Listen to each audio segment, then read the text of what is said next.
Welcome to the acclaimed podcast, The Deep Dive, featuring your esteemed hosts, Andy Monitor and Drew Dinzik, powered by BetSperts. Welcome to The Deep Dive. Andy, we're talking brownies today, right? Yeah, and you know what? There's some bright spots. Yeah.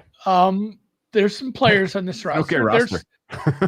There's some changes that were made that make me feel there's some changes that have been made that make me feel a little better. But the biggest theme, and I think we're going to try to do this whole podcast without talking about Watson, because I listened to some other stuff over the weekend on the Browns, and one of them spent a lot of time, and it's not really pertinent to what we're doing here. We are looking forward to 2025. I don't think he's as far as how the roster has been built because of that contract, maybe a little bit. We're looking at the other 5 quarterbacks on this roster today and trying to move forward and appreciate Circa Sports sponsoring these preview series, the Circa Survivor and the Circa Millions numero 7 football contests. Get out to Vegas, sign up for those. Yeah, we already had Moondog boots on the ground this week.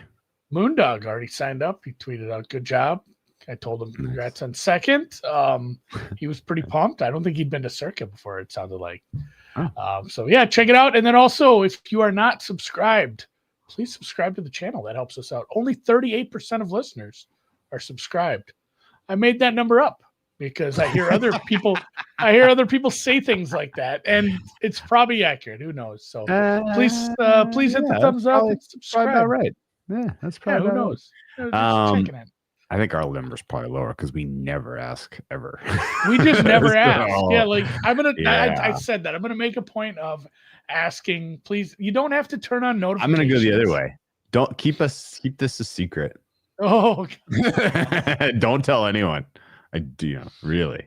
If you have someone in your life who loves betting football, do not tell them about this show, because then you're not going to have anything to impress them about. Yeah, I'm kidding. All right. This is the last major week of work for me. And then a bunch of travel next week, the following week, and then it's football season. So, I got to get everything I need to get done for 2025 this week, Andy. I did. It's gonna be tough. I got up at 5 today because I realized I was behind. Yeah, immediately to work. I did more work before noon today than I probably did all last week. I really do like to cram when we because I got to leave for Vegas Wednesday morning. This is hilarious from Birdie. I literally texted Drew in the afternoon. I said, upgrading the Jag special teams number. That was fun. I did watch some football. We'll save our thoughts on preseason probably for Friday or anything else we do because we already struggled to keep these to an hour. 2 years ago, the Browns made We're going to talk about Browns preseason, I think. Yeah, well, that is going to come up. Yeah, we'll talk about it as they come through the teams, but 2 years ago, the Browns made the playoffs, which was kind of fun. And then last year was not a fun year. 3 wins. Stefanski, a 2-time coach of the year? He is, I think. I think so, too. When he finally broke through with Baker Mayfield and they made that playoff run, he was coach of the year. And then the year with Flacco where they won all those games at the end of the year, he won coach of the year. Wasn't that the weird tiebreak rule that nobody knew about? It's like, there's a tiebreak. And DeMeco Ryans, he won but via tiebreak. I think you're right. Anyway, this Browns franchise is, the story to be told is that you're right. It starts with the sex pest Deshaun Watson signing a $200 million guaranteed contract, breaking the entire NFL collective brain, causing a bunch of collusion, which now that their games are being played, that's all gone. That entire story is dribbled into the abyss. The answer at quarterback was supposedly finally solved for them with Deshaun Watson being welcomed to Cleveland, and it turned out that not so fast, my friend. The level of stink around the Browns to start last season was so aggressive that I feel like like you have a really tough time, I think, clear-eyed looking at the data, particularly the first half of the season, and making any kind of assessment, because the level of effort and like the what are we doing here and like what is happening, like wait, this guy's getting all the money for this team and he's playing putridly. Like it was a very, very weird vibe. And ultimately, thankfully, Deshaun Watson put out of commission with the Achilles, gave like a new page, and then the Browns played some of the most entertaining football of the whole season. Jameis Winston under center was just a riot. It was so fun. They had some great primetime games and entertained the shit out of us. Yeah, it's funny. The numbers weren't good for Jameis, but he was fun. There were some fun games. They got a couple wins. Maybe shouldn't have done that because, I mean, when it comes down to it, they were asking about the number 1 pick. And when it became apparent that that wasn't something that they were going to come to some sort of agreement on, they ended up moving back, ended up, giving up the self-proclaimed unicorn and, still getting a pretty good player. But I think, I don't know, the entire process is around like, man, we still need a quarterback. Like, if we can't get the one guy that we think might be really good, and we'll just punt on one later. And I mean, they did punt. They actually punted twice. They punted twice as much as some other teams, which is pretty apt for the Cleveland Browns. And they got a couple of quarterbacks late. Was it a trade for Kenny Pickett? Yeah. So this is like the weird thing. And then yeah. Also ended up bringing in Snoop Huntley and Joe Flacco, and still have Deshaun Watson on the roster. So I think there's a chance that Pickett might just be gone here soon because he's been injured and you don't need that many. It's too many cooks, but it's still, I think the eyes are towards like next year. Let's draft a quarterback, right? Well, because it's still going to be a stinky team. I mean, I think they are right now probably hoping and praying that they can develop Shadur Sanders into a guy that can start for a couple of years, because they're not going to be out of cap hell for a long time. Like this team is going to be cash strapped for quite a while. And I don't know that they're going to necessarily, I mean, they might have the first overall pick next year. They might have another shot at a quarterback, but like that's even going to be messy, right? If you have like a bunch of tape of Sanders and he looks like he's developing at the end of this year, like, are you going to tell your fans like we're going to do the Bears Fields thing and trade this first pick because we don't need a quarterback and some other teams do? And then like and by the way, they have the Jags first round pick next year too, which might be pretty decent. That's the thing. They're setting themselves up for sure. But I don't know. Like, do you think that there is a high likelihood that they are drafting a quarterback in first round next year? I don't know that I would say high. I do. I still do. I don't think if they thought much of Shadur Sanders, they would have taken him earlier. They would have taken him as their first quarterback in the draft. Putting a lot of resources into developing him now. They're just firing all of this. They're wasting all of this time. This offseason, this preseason. Well, I think that you know what you have in Joe Flacco. I don't know. The best piece I saw in this was, again, a DP recipient. Mike Tanier wrote about Shadur this morning.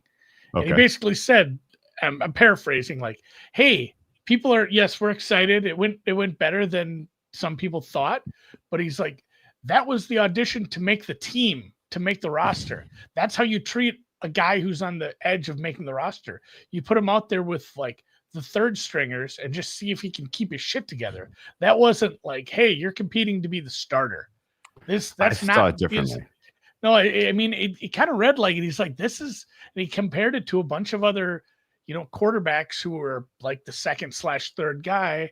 And this is what other teams do with those guys in week one. You go out there and you put them out there. I know it's a different situation because I'm reading it you're hopeful, but I kind of agree with Mike on this one. Like, you didn't put him out there with, hey, let's see how he looks with all the ones, or let's actually prep him for this game. They didn't really let him prep for the game all that much as far as playing with one. So it was go out there with the backups, prove that this wasn't a complete waste of draft capital in the 5th, and now, hey, you're not getting squirreled away on the practice squad now.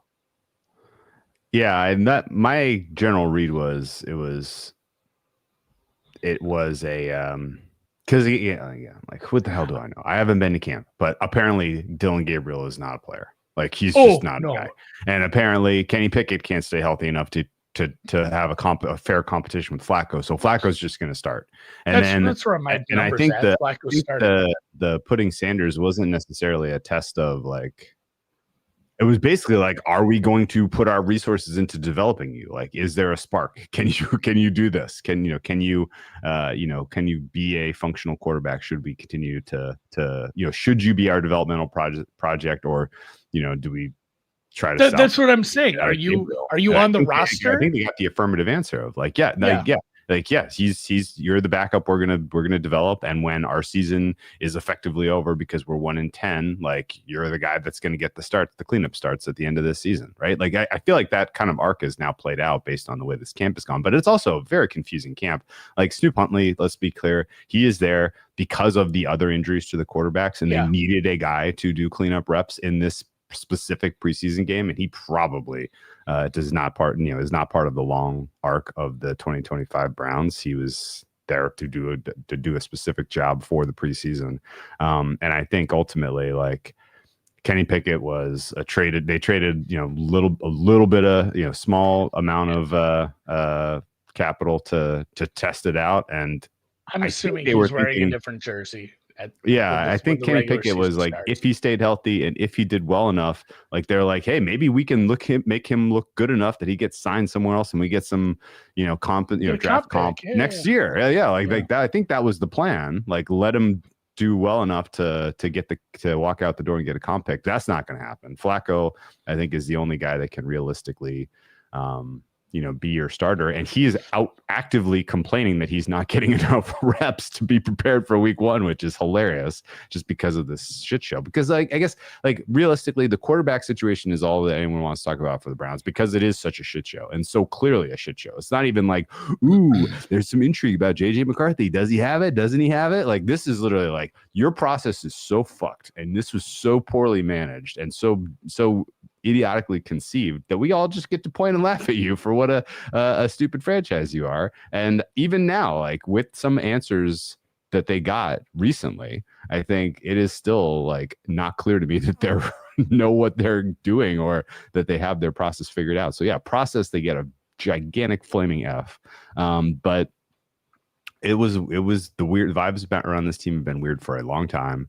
It is very unclear to me how the GM has as much rope as he has had to this point, considering how how sideways things have gone with the resources he was given to allocate. And it also is confusing to me because like at the Super Bowl last year, everyone who was in the information space was like, oh yeah, the Kirk Cousins is going to be a Brown. Like, don't worry. Like that's done. That was, and then that didn't foregone happen. conclusion. So I was like, what? Okay.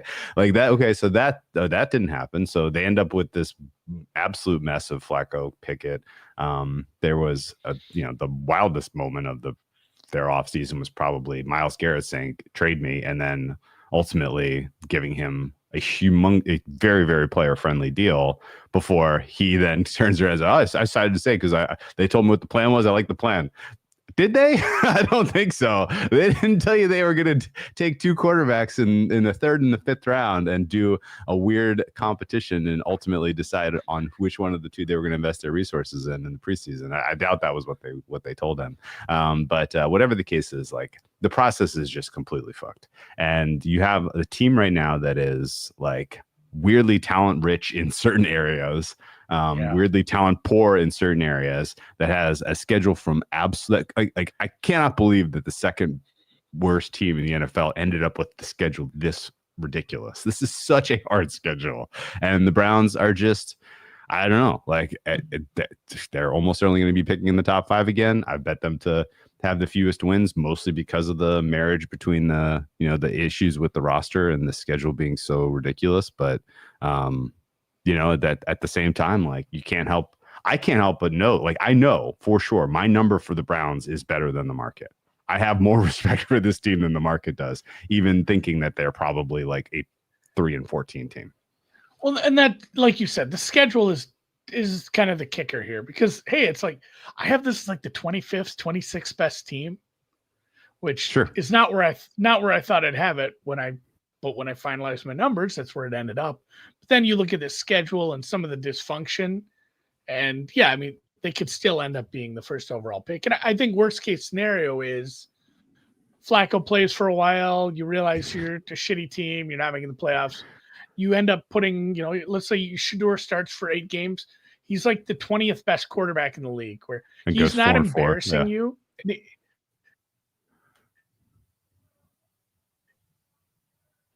Yeah. And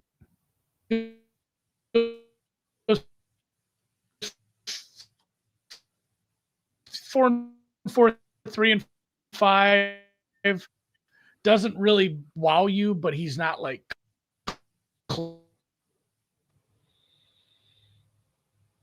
I don't know if it's me or you. But I don't know. I had to close. I had to close the roster. No, the roster. It was our lads. The roster freaking. Our lads is just completely fucking everyone's computer. Thanks, guys. Thank you. Thank you. Yeah, guys. I closed it and it popped right back up. I'm fine now. But either way, worst case scenario is what I described. But you still have like 4 wins and you're drafting first or second. Yeah. Well, no. Look, don't get me wrong. Because then you have a choice. Like you said, you're in the Bears scenario. You're in the Bears. Yeah. That pick or what? Yeah. Yeah. If there's like a bunch of next year's quarterback class is sort of what we expect it to be, which is a bunch of good prospects, but no like the guy, like the franchise changer at the top, like. And you've already kind of got everybody all whipped up about what Shedeur can be when he develops. Like, yeah, you've got a huge problem on your hands because, you may be ultimately forced or dictated into doing something dumb, which feels very Brownie. I'd love to hear other people's theories on how this shakes out over the next 3 weeks, but my assumption and my numbers are built around Joe Flacco starting week 1. Yes, me too. Shedeur Sanders is on the roster. Most likely is QB2. There's a chance that that's not how it goes, but I feel like Pickett ends up on a different team. It seems like he just hasn't had time to be part of this, and he's been injured.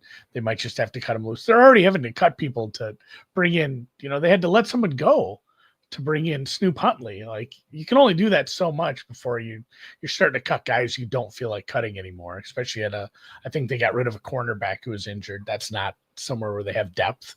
So it feels like maybe then Gabriel is probably odd man out. Maybe he ends up as the emergency guy or catches on somewhere else. I don't know. That's I think Pickett could be a fine backup somewhere else if someone is in the market for a second or third quarterback at that point. And it's kind of how it ends up, I think. And, Shedeur passed the dress rehearsal enough where, all right, we're not giving up on, we're not going to give up on a kid this early. I mean, the reports, because you can, I don't care that he was looked at as a first rounder. Everybody passed on him 4 times, at least. Like, he clearly was not rated as a first rounder by the teams who needed quarterbacks. Or, I mean, even some of the teams who don't need a quarterback, if they had him rated that highly, once the 3rd or 4th round rolls around, I think you probably take him just because it's so cheap for a 4th round contract. And if you have, something you can develop down the road. So, I mean, clearly the evaluation didn't match Mel Kiper.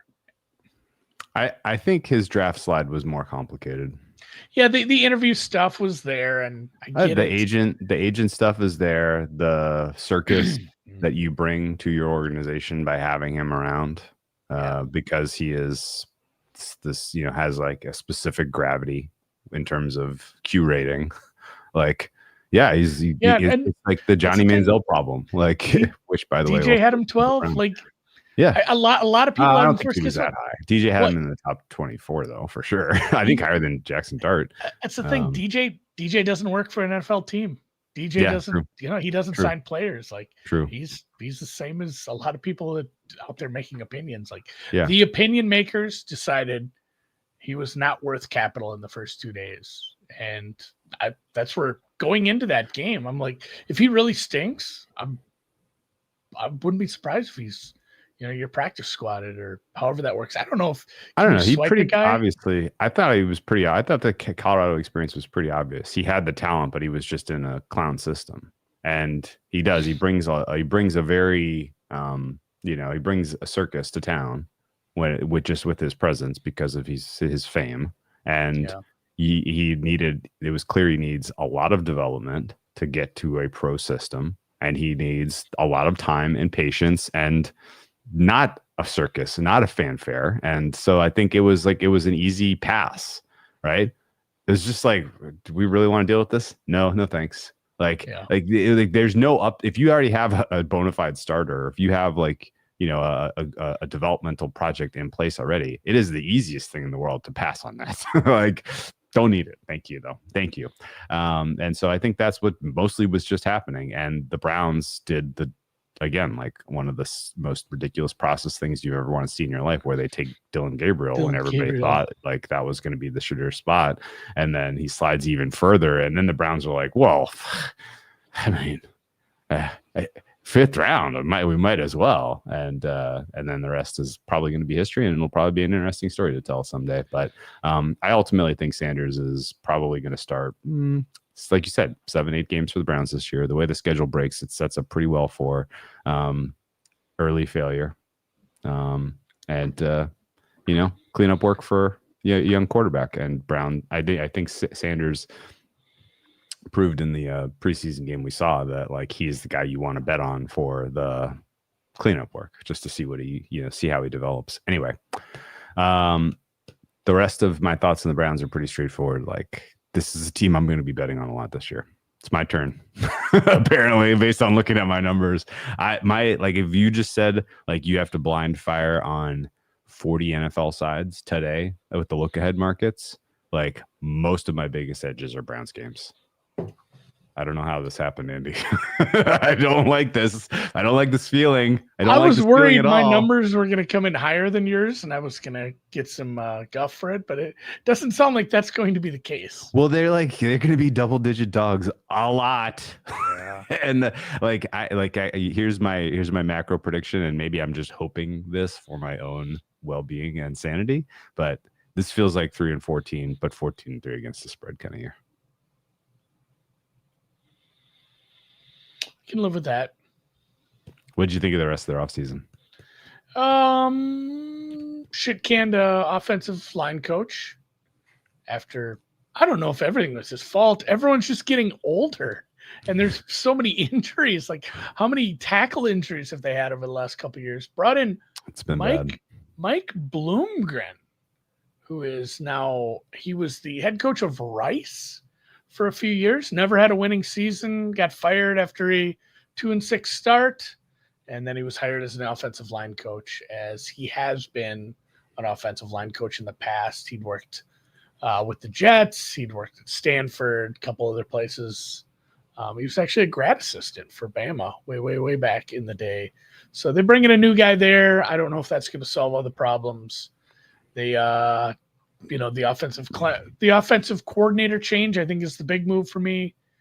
And we're bringing Stefanski back. Stefanski's back in the fold.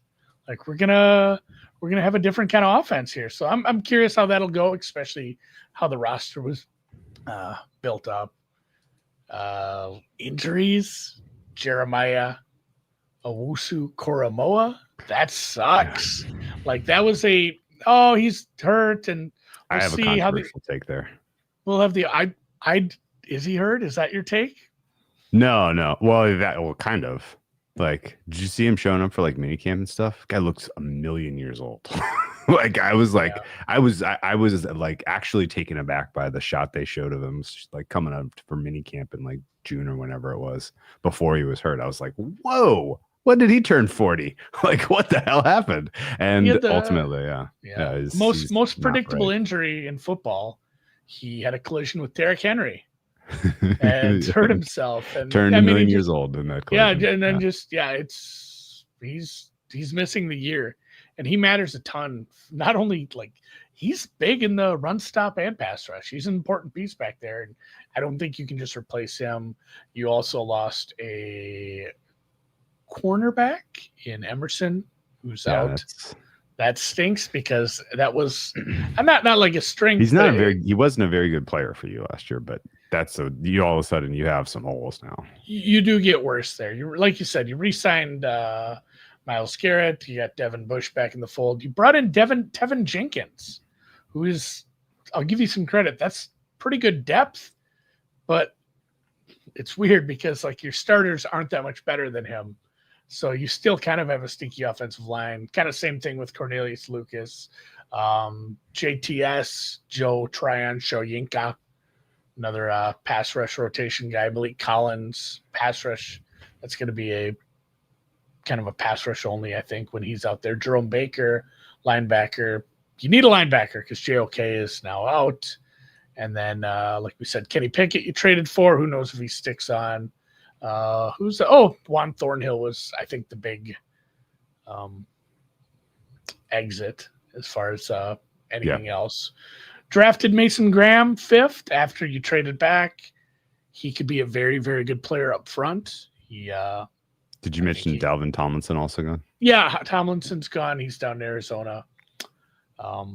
Which I guess the Mason Graham pick makes some sense then, as you got another big guy up front. You drafted a linebacker as well, and Schlesinger from UCLA. You drafted a running back in the second round too. This is going to be your running back 1. Quinshon Judkins, he's your starter. Oh, he might go to jail. Like just classic. Like, I'm sorry, but why does this always happen to the Browns stuff? He's charged with misdemeanor battery and domestic violence following an arrest in July in Fort Lauderdale. I don't think he's actually under contract yet because of this. I'm going to somebody double check that if I'm coming up with old information, but it's gotten weird too, because he has waived his right to a speedy trial. So I don't know if it's dragging on for some reason, if they're going to, I don't know if it's because they're going to try to find some sort of settlement with his alleged victim. Who knows how that goes? Even if he doesn't get, convicted, I think there's probably going to be some sort of league's going to have to step in and maybe suspend the kid. So you got weaker there. And then you drafted a lot of people liked Harold Fannin. A lot of the college guys I saw talking about this guy, the Bowling Green tight end, record-breaking pass catcher in the MAC. Again, then, of course, you also drafted Dylan Gabriel, Shedeur Sanders, and another running back from Tennessee, Dylan Sampson, who is a very speedy running back. It's going to be a nice Thunder and Lightning combo, but Thunder is currently sitting in court. Pretty amazing that you took a quarterback 3rd who was getting beaten out by the quarterback you took 5th.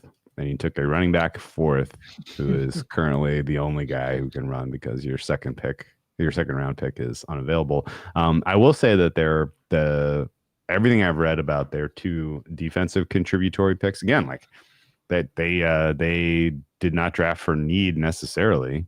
I didn't think, in taking Graham first round and taking Schweinsinger, Carson Schlesinger. I didn't think that was at the time a pick of need, and they're like, wow, really, you're using your first and second round picks on defense. Cool. Good luck. But the reports from camp were both of these guys are ready to go, and all of a sudden, like, I don't know, man, like you might have a very, very good front 7 if you in any way hit with your nickelback Cameron Mitchell, or any of the guys you brought in as depth for the secondary. This is a defense that you convinced me pretty easily is like borderline right in that mix for top 10. And I think the fact that Myles Garrett is part of it is a huge reason why. And I think the fact that last year was such an absolute disaster is explainable. You can explain that away with relative ease, and that's an easy sell for me. The way that defense is as effort-based as it is, and the way that their season started, and the toxicity of Watson, then the hilarity of Jameis, easy sell that was all somewhat situationally excusable, that they were as bad as they were, and that they're going to be much better this year with this injection of young talent. Yeah, So I still went with kind of a floor rating for the defense yeah, because of I think JOK mattered a bunch, and we'll see what some of these young players look like. I do think you got weaker at cornerback, even though Emerson didn't rate out well, you did get worse there. You're missing probably one safety spot that matters, so there's some holes, but I still have this. I mean, spoiler alert, I still have this rated as like the 15th best defense. And I think that's kind of a floor rating. Like, I'm with you there. If things turn out well for Mason Graham and maybe Schlesinger and some of the other pieces, Devin Bush was kind of a bust. And he had a pretty good year last year. If he can build on that, some of these other guys play well. Yeah, it's a fun one. It's a bottom 5 offense, top 10 defense. yeah. It's just a recipe for you throw in some rain and some wind up by Cleveland, you got a recipe for a real shitty game. Yeah, your process, particularly of bringing of populating your quarterback room was an atrocity, but otherwise I thought their offseason was pretty solid. And I had good job getting Jags kicked next year. You get 2 first-round picks next year. I think that's the highlight of the offseason. I didn't think they had a very good offseason because of the only position that matters. Yeah. Unless they're kicking the can down the road for next year, Yeah. and they really do like somebody in next year's draft class. But I mean, all the other stuff was good, and they did a good job of it. But it's not quarterback, so it doesn't fix. It doesn't fix the part where you win games. There's almost no upside of going to war week 1 with Joe Flacco under center. Like I don't even see what is the possible. That's why I think you're kicking it for next year. Baby. I will say one thing. When the Browns traded out of the number 2 spot and the Jags moved up for Travis Hunter, because the Browns traded out, I had a little bit of a flash of, I guess Travis Hunter is just going to be a Hall of Famer. Right? Like you definitely thought that, right? Yeah. Like if it was any other team that traded out of that spot, you're not necessarily thinking it, but because it was the Browns, you're just like, well, they just passed on a guy who potentially changes the game. Good luck. Changes the game of football. Like a pivot point in the league. Oh my God. They might have passed on 2 guys, by the way, but looking at all of what Abdul Carter is doing, holy shit. they might have let 2 blue chippers slide by the wayside. Yeah. Although apparently Mason Graham looks ready to play. We'll see. We'll find out. Let's look at their schedule. Yeah, I have no other real thoughts on the offseason. Mm-hmm. We'll talk about Stefanski calling plays later on. Lot of brown, lot of dark colors here on the expected or look ahead lines. As we sit here today, the Browns have 5.5 implied wins. They are favored in 1 game. That game is week 14, where they are hosting the Tennessee Titans. As always, if you are welcoming a rookie quarterback to town, you would love it to happen in the early part of the season. But I am kind of intrigued to see what Cam Ward and his laser of an arm looks like in the windy confines of, what is it, Acrisure? What's the stadium in Cleveland now? Acrisure is like Pittsburgh. Pittsburgh is Acrisure. I forget where Cleveland plays. But Huntington Bank Field. Huntington Bank. Right, Huntington Bank. It'll be fun to see that talented arm of Cam Ward in the windy conditions in December in Cleveland. But the key point I would make here is that there's 1 game you are favored. You are a small favorite. There are 3 games where you are inside of a field goal as a dog. And that's it. Otherwise, there are big old numbers expected all year long, as you are going to have to find your way through the opening salvo of games that I can only imagine was designed to punish the Browns and organizationally for the Deshaun Watson fiasco. Yeah, you know what? Yeah, somehow this tracks with the collusion stuff. The memos sent about not guaranteeing contracts. They're like, if you do guarantee any contracts like the Browns did, you're going to get a schedule like this. And we're going to end your season before it starts. Opening hosting the Bengals is now, what is that, still 5.5 or is that 6? We'll say 6-point dogs against the Bengals week 1, 12.5-point dogs at the Ravens week 2. Again, the classic spot though where the Ravens tend to royally shit themselves. So just keep that in mind. But yeah, Flacco revenge game. Flacco revenge game. That's true. He's very familiar there. Green Bay and Detroit, nasty out of division matchups, back to back. 3 straight NFC North games. Well, and no, the fifth week one 5 of them is one of them's in London. Yeah, good job playing Green Bay. You're at Detroit on the road. Now get on a plane and fly to London, where, oh, by the way, the team you're playing has already been in Europe for a week and is adjusted to the times, and in fact has had a week of mini camp of prep. But at least you'll get your bye after that, because you traveled. Record scratch. Oh. Nope. You've decided to go to Acrisure. Still not sure we're saying that name right. To Pittsburgh and play your hated rivals. By the way, do you see that nice spot. Bright red rest? Yeah. Bubble? What was Pittsburgh doing the week before? Well, when you were in London, they were on their bye. Yeah. So it's kind of a scheduled loss in division. And then here's your chance, because everything is, you know what? If things are falling apart in Cleveland, things are already on the ground in shambles. Like, there has been no. You might be 0-6 favorite. There has been no good news out of Miami. Like, everybody hates everybody. There's a million red flags against Tyreek. I'm not sure the coach wants to be there. Tua exists, and the roster construction was, scotch tape, real MacGyver shit. So who knows? Maybe that's your win. If not, it might be. I don't mind if you wanna. If your season is effectively over at 0-6 or 1-5, which is, I think, very likely, right? Trotting the rookie out there. Where you're probably getting some covers in that first 6 weeks, but what game are you winning? It is a tough opening 6. And I mean, like, there's a world there where Sanders gets the call up week 7, and at least he's going up against a team that doesn't have a secondary. Yeah, it's picking on Storm Duck. You've been practicing against the 2s. Well, now you're going to be playing against the 2s. On anyone else's roster, at least. That's the ones for Miami. New England also, that defense, I'm not loving the vibes at all. So that's kind of a nice little bang to get your feet wet if you're Sanders, and then you got the bye coming out against the Jets, where you're on the road, but you're still kind of expected to be competitive. And then bad matchup for if your offensive line is truly as beleaguered as we think.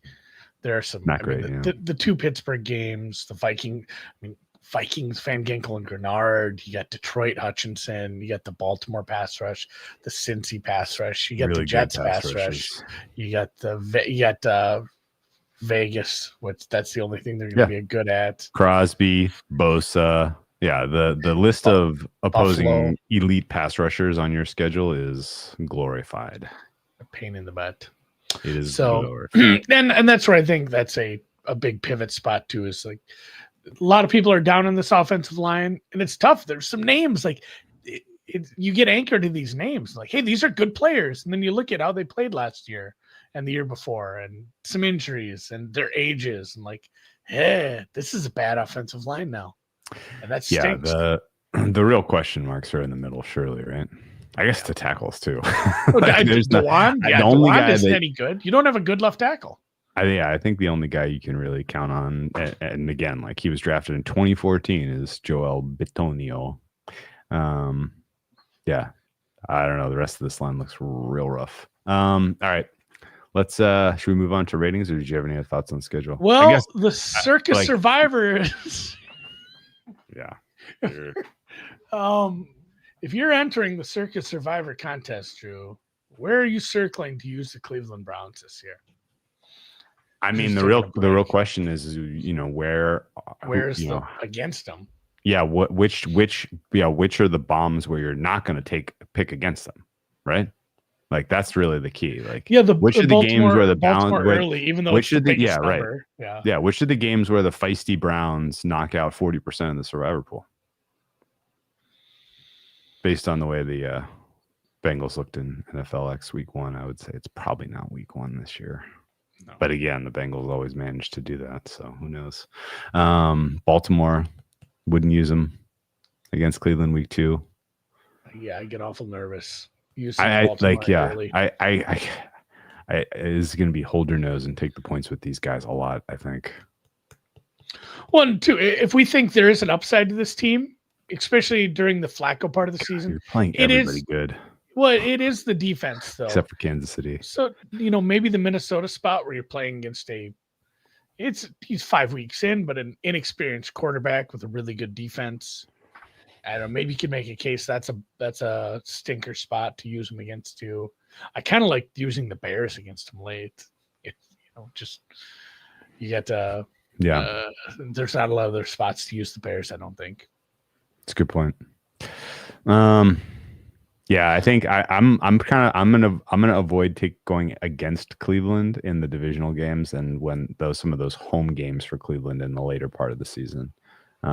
Those all look like pretty sneaky, tricky spots for the opposing teams. I think Cleveland, as gross as their stretch at Detroit, London mini at Pittsburgh is, like that is a travel. That is a meat grinder. I keep forgetting that's in London. Yeah, I don't know if that is truly a grinder. That might be the worst spot going play at Detroit and then having to fly to that London game at Minnesota and then at Pittsburgh. After your trip to Vegas, you're basically done traveling for the year. You get home at Chicago, home at Cincinnati. So just little puddle jumps. Yeah, your frequent flyer miles are complete as of November 23rd. All right, let's talk about ratings. Talk about sex, baby. As Andy teased, we are assuming that this is Joe Flacco under center for Kevin Stefanski week 1. Yes. What is your Joe Flacco number? And was it an upgrade over your Kenny Pickett number? Do you know what my number was at the end of the year? For quarterback OC? I just set it to 0. 0. Yeah, I'm serious. It was when I looked at this one because I saved my old ratings to just compare against. It's fun. I made this a 3. Okay. I don't like there's some waffling from Stefanski on. He doesn't seem all in on play calling either, because he said that Reese might call plays too. He said I reserve the right to change my mind, and Tommy Reese might call plays. The OC, and so I don't know where his head's at. It feels like it's going to be probably tight end and running back heavy, but that's not a place where you have a lot of strengths. Flacco was good in his time here, but that was in the past. And if you go look at his numbers last year and even tilt back into some of the year before, it's not like he's above average. He is very immobile, and I think that is part of this too. Is he's not in a very good situation with the offensive line he has in front of him. Yeah, it wasn't great last year for him in spot duty for the Colts. He was not great, but a lot of that I felt like was protection issues. And so, yeah, if this offensive line is not great, then this number goes down. You said you're at 3? 3. Yeah. I'm also at 3. A little under 2.9 for me. But the if he was getting like all of the first team reps and getting like the normal preparation that you would expect for a guy that's going to start week 1, I maybe would be a little bit higher just because I like the way that Stefanski calls his game. And I like the idea of there being somewhere close to what we saw from Flacco and Stefanski at the end of, I guess maybe it's been so long and so much has happened that I'm just misremembering.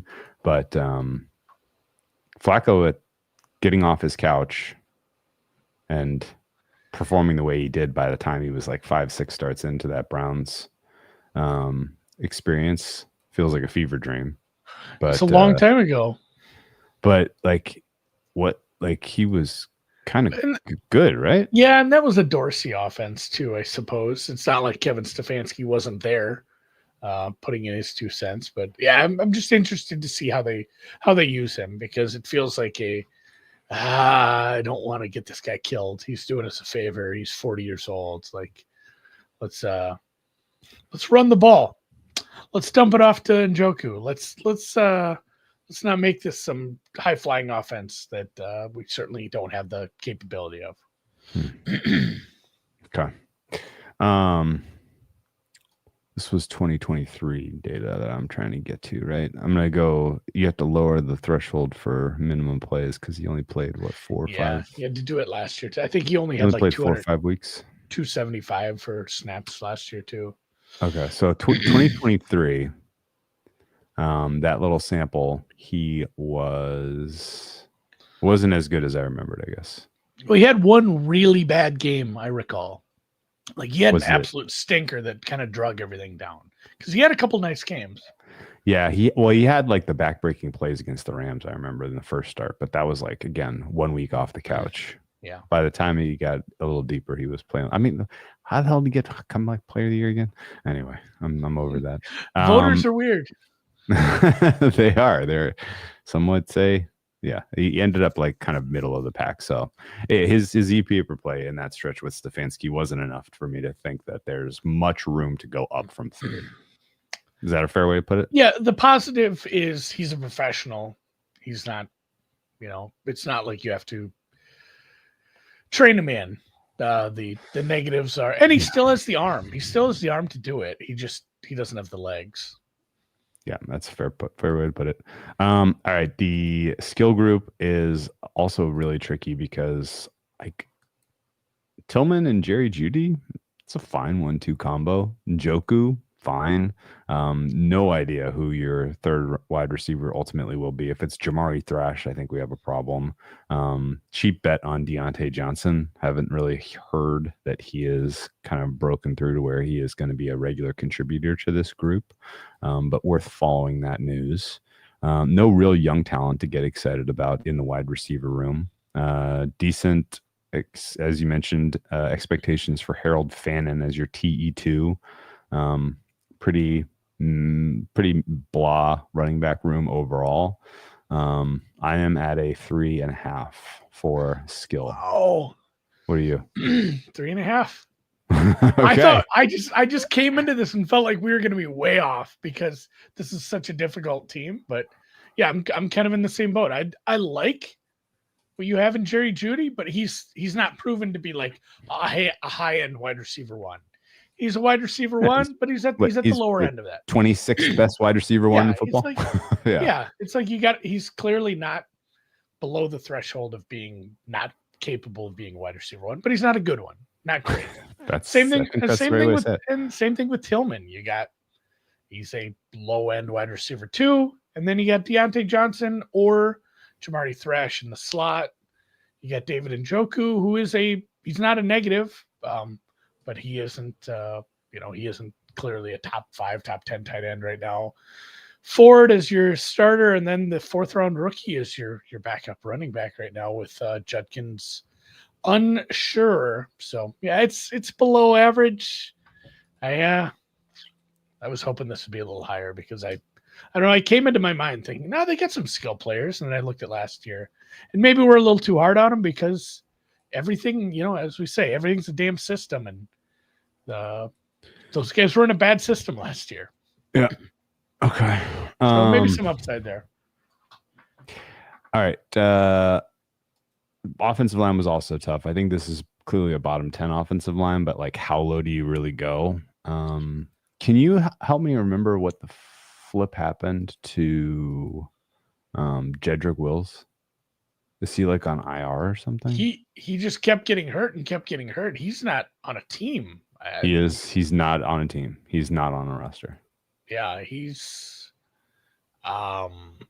It was like a knee injury at the end 2 years ago, and honestly, I think that was it. Wow. Okay. He's not even getting the Deshaun Watson treatment of being allowed to hang about. He was a he's top just 10 gone. pick. Yeah, free agent. Okay. Top 10 pick like 4 years ago. Okay. How about the decision to bring in Ethan Pocic as your center? Does that move the needle for you? Average. He's an average center, maybe slightly below. It's not like a negative. Like I I guess said, he started 16 games for you last year. I don't know why I had it on my list. He wasn't on the Browns last year, but that was a dumb call by me. Pocic was fine last year. Okay. yeah, it's like Batonio, Pocic, Teller, mid. Conklin slightly above, maybe. And I have DeJuan Jones as pretty bad.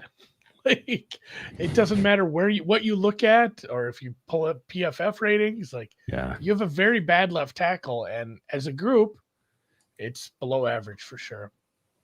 Okay. So outside of Conklin, this was 3.25 for me. Okay. Okay. So I guess you do effectively have, what do you call it, going for you? Continuity, right? These guys played It's just that 11 or 12 games together last year. It looks like Batonio and Teller were known as like, hey, this is a really good guard duo. Yeah. And like neither of them is good anymore. They're just Teller's aging numbers out. from last year look pretty bad. That's what I'm saying. They're getting older. And you look at the names, but like, these are solid guys. And then you look at how they played, and if you haven't watched enough tape, but they weren't good. This is it's a 3.25 for me. Conklin's a 30, Teller's 30, Batonio is 33, Pocic is 29, DeJuan Jones is only 20. DeJuan Jones is massive. So at least you have that going for you. Guy is humongous. Holy shit. 6'8", 374. Wow. All right. Well, I'm at a 3. I don't have any more nuance. I was higher than you. I was shit talking him, and I'm higher. No more nuanced commentary than that. I guess maybe I'm just trying to understand if I'm going to feel like this is low at some point. If they stay healthy. I don't think. And maybe this is more middle of the pack. Right now, for me, it's like 25th or 26th of all O lines. 25 for me right now. So, yeah. My overall rank for the offense for the Cleveland Browns, Andy, is 28th, which is not very high. No, so 26 expectations for this unit. How's your defense look? Better than that. Like I said, I teased it. It is your 15th best defense, and I think that's a floor rating. Okay. Like I said, they were a very good run stop unit at times last year. They're missing some pieces, especially JOK, that matters for that.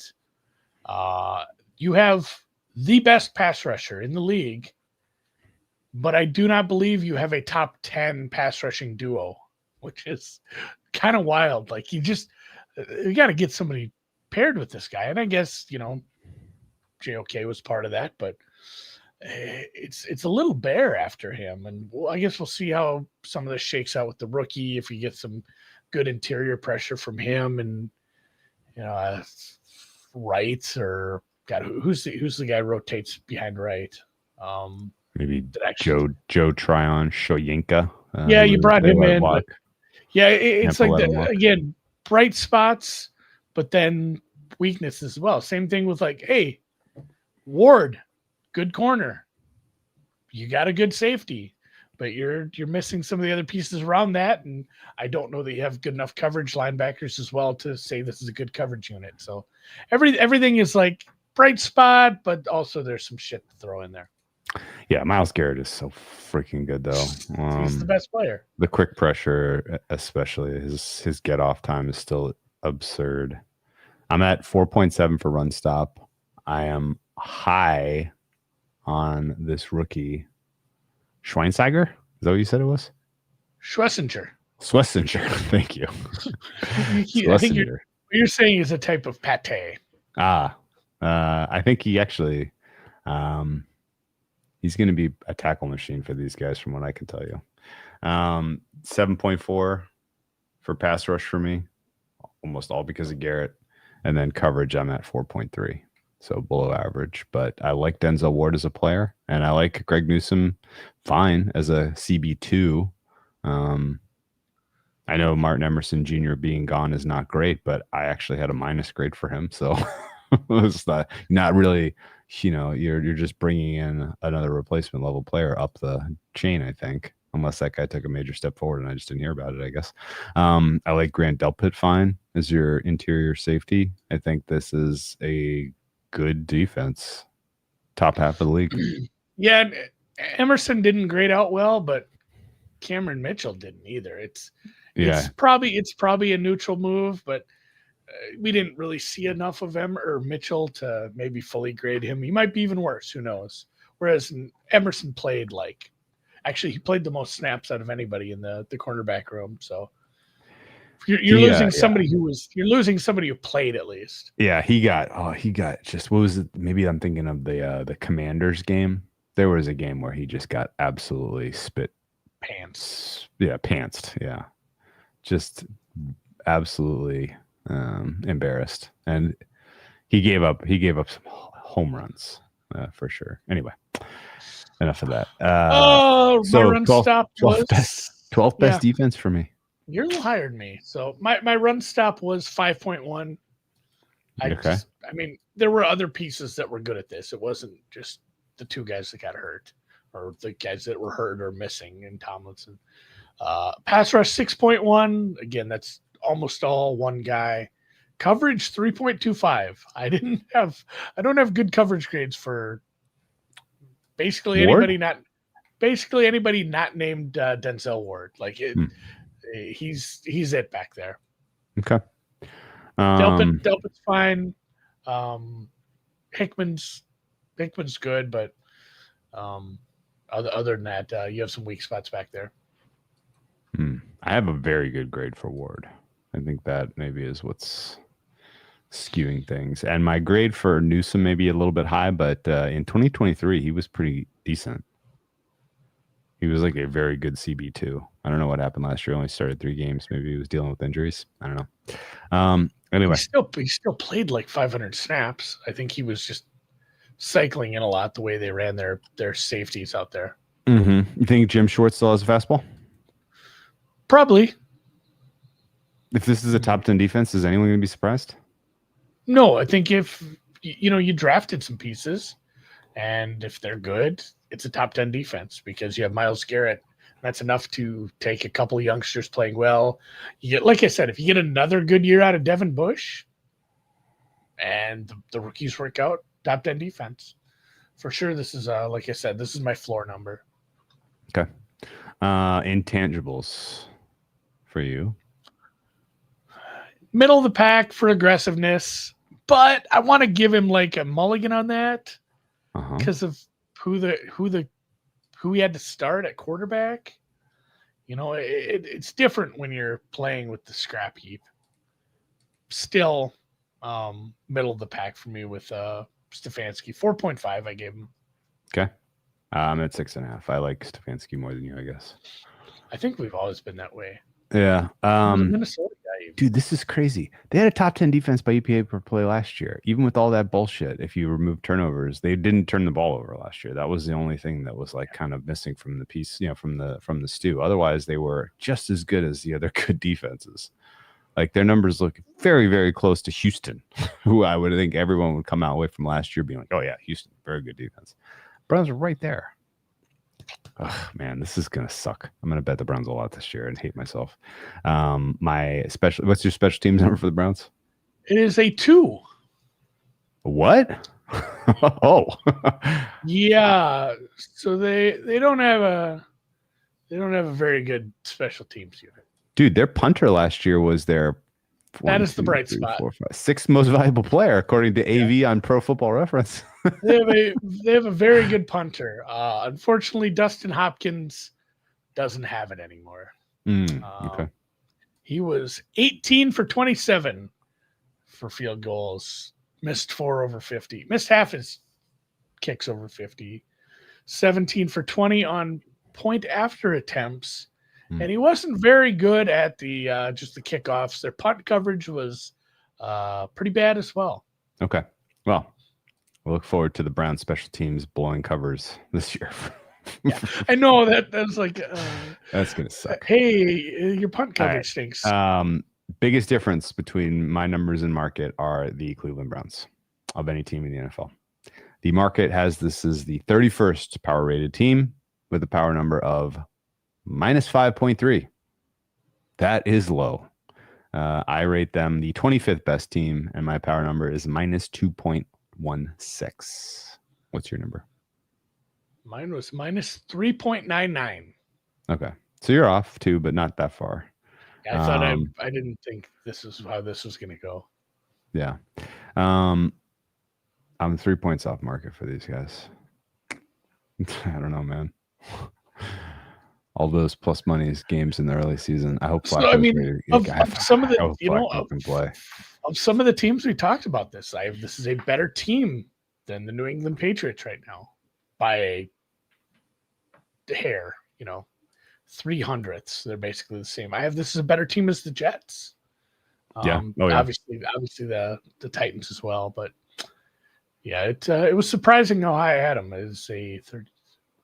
I have them better than the Raiders. I have them better than the Jets. I have them better. I don't have them better than the Patriots, but it's close. Yeah, they're virtual tie for me. Much better for me. Much better than Tennessee for me. You said you bet on them for worst record or fewest wins. Fewest wins. So pulling for a lot of ties. Let's go ties. When it's phrased that way. Fewest wins. Fewest wins is the fewest. I'll take a tie. I'll take a tie. Let's run the clock, boys. Let's have a long overtime period. The issue is I don't think they can win any of their early games. And then it becomes the Sanders. Yeah, then it becomes the Sanders show, and maybe he's ultimately not ready to play. Maybe he's not. Maybe he doesn't develop. Maybe it becomes the Dylan Gabriel show. That would really be something. I doubt. I guess over under starts for Flacco. 6.5 is the proper number. Over under starts for Shedeur. 7.5. Over under starts for Gabriel. I don't think he's on the team. 0.5. So bad. Over under starts for Pickett. 4.5 on a different team. Okay, interesting. Okay. Well, this is how the under gets home on Flacco if he gets just crushed by somebody. Oh, I know. Like I don't know how many of you guys. Who's the most violent pass rush they play early in the season? The Bengals right off the bat. Yeah, well, I mean that's assuming that Hendrickson is ready to go week 1. Yeah, I don't. Yeah, hopefully he was keeping himself in shape. They're making a mess of that. I don't know if any of you guys are. Baltimore's pass rush hurt Anthony Richardson in 5 snaps. They play Baltimore week 2, so Flacco might end his career. Hey, Flacco's retiring in Baltimore, just like Phillip Rivers as a Charger on the cart as they're driving him off. Oh God, yeah, that's. It's not good if he does take some big hits. He's 40. You guys who are 40, like you can like turn your head wrong and you're out for like 2 days. Oh, yeah, I can't imagine getting hit by anyone. Oh God. I know. Can I ask your opinion on defensive rookie of the year? Schlesinger. Oh, now that's interesting. It feels like he would have to be more involved in the pass rush than I think 50-1. Yeah, it's. What if he like leads all linebackers in tackles? That doesn't do it for me. No. No, it's like it's not a sexy stat tackles, is it? Like no. A rookie with like 7 or 8 sacks is more exciting. A rookie with 4 or 5 interceptions and maybe a touchdown. It's tougher. It's a big number, but yeah, it's tough. Linebackers just don't get the love. Okay. So not a big enough number. But I don't know. The way he's going to be used, I suppose matters. If you think he's going to be more involved in the pass rush, I think it's not how he's going to be deployed. He's just going to be more of a pure inside linebacker guy. If he gets like 5-6 sack stat in there, then the 100 and however many tackles you think he gets is pretty fun. Okay, cool. You got any guess in who led the league in tackles last year? Oh fuck! I knew this too. It's always somebody on like a bad team. It's like some. Is it? It's usually like a linebacker who just has to clean up a lot of stuff. It's a guy who played the third most snaps of any defensive player. Yeah, there you go. Yeah. Yeah, I think there's a correlation there. Don't check my math. It was Zaire Franklin of the Colts. 173 tackles last year. Yeah. Bad defense. Called it. Yep. And he faced the most run snaps of any linebacker by far. And the other correlation is they had pass rushers and defensive linemen go down left and right. Yeah. Like he did have to pick up a lot of slack there. Yep. Yeah, just play 800 snaps and you're gonna lead the league in tackles. Mm-hmm. He's the only player that played more than 100% of defensive play time somehow. I don't think that's possible, but 100.1% somehow. He played every single snap for the. We should get him some sort of award for that. The 101%er club. Zaire Franklin, the only guy. It's like that more than nerd 100%. In school who took AP classes and he had like a 4.2 GPA. He took it to the limit. He took it past it. All right. Myles Garrett 5-1 is a terrible price for DPOI, but I got to tell you what, he is live. He is live. If this is a top 10 defense, he is in the conversation for the best defensive players in football. Every single year he is playing in this league. And I got to tell you what, man, that dude has still got it. He is I just think there's so many people that are live right now. Definitely. We truly live in a golden age of pass rushers.